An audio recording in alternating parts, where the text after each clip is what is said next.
Welcome to The Explainer. Today we're diving into the hilariously anxious world of Greg Heffley. We're going to try and figure out what makes this wimpy kid such a massive global phenomenon.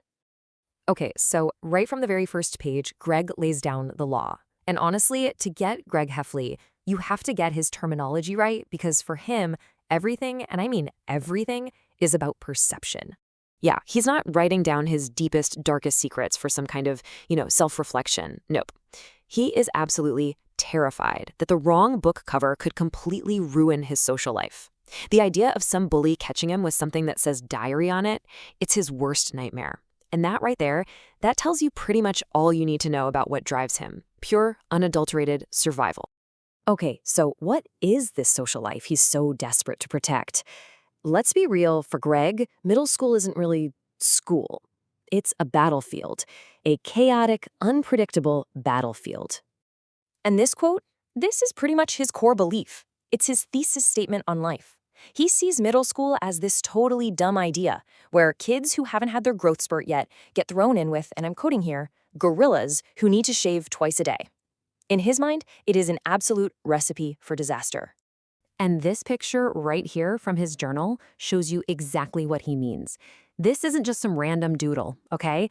For Greg, this is hard evidence. This is Exhibit A in his case for why bullying is just a fact of life in middle school.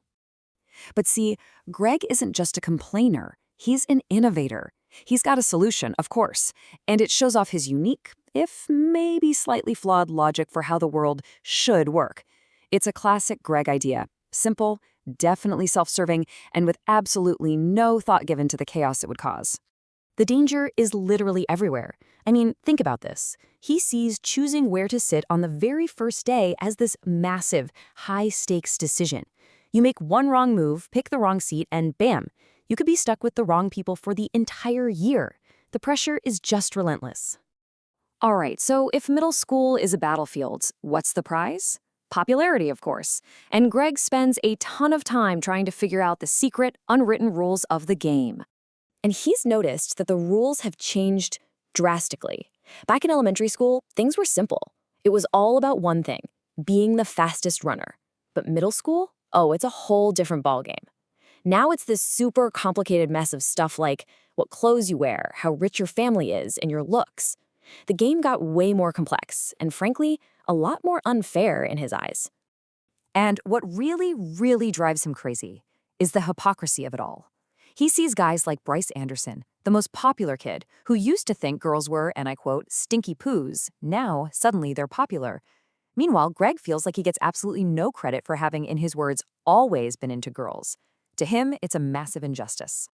So after all his analysis, all his calculations, where does Greg rank himself in this brutal hierarchy? Drumroll, please.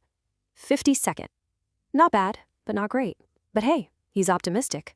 He figures he's about to jump up to 51st because a kid ahead of him is about to get braces. See? It's all strategy. And what's really interesting is that he sees it as his job to explain this whole system to his less aware friends. Like Raleigh, who he figures is ranked somewhere around the 150 mark. But the thing is, all his brilliant analysis just goes in one of Raleigh's ears and right out the other. Raleigh's just happy being Raleigh, which is a concept Greg just cannot wrap his head around. So this brings us to the big question, right? Why is he documenting all of this? What's the point? Well, the answer, it reveals everything about his master plan. And there it is. This is the whole reason.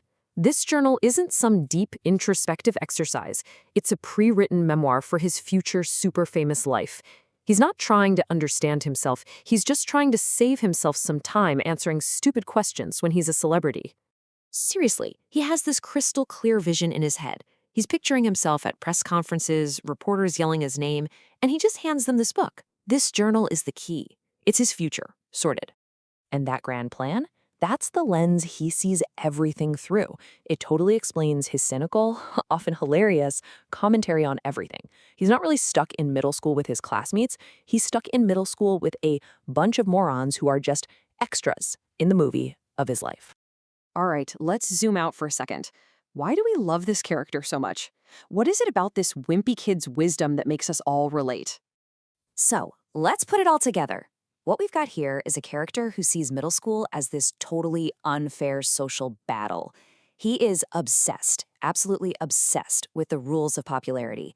He's convinced his journal is just a blueprint for future fame. And most importantly, he's brutally honest about his own selfishness and all his anxieties. He filters every single thing through this perfectly wimpy worldview. And maybe that's the real magic here. The big takeaway is that Greg just says the quiet parts out loud, you know? All those anxieties, the petty jealousies, the secret dreams of being famous, all the stuff we feel but we learn not to talk about, he puts it all out there. And it's a perspective that is perfectly tailored to an unfiltered kid's point of view. It just leaves you with one last question to chew on. Is his journal just a portrait of some wimpy kid? Or is it kind of a mirror for us all?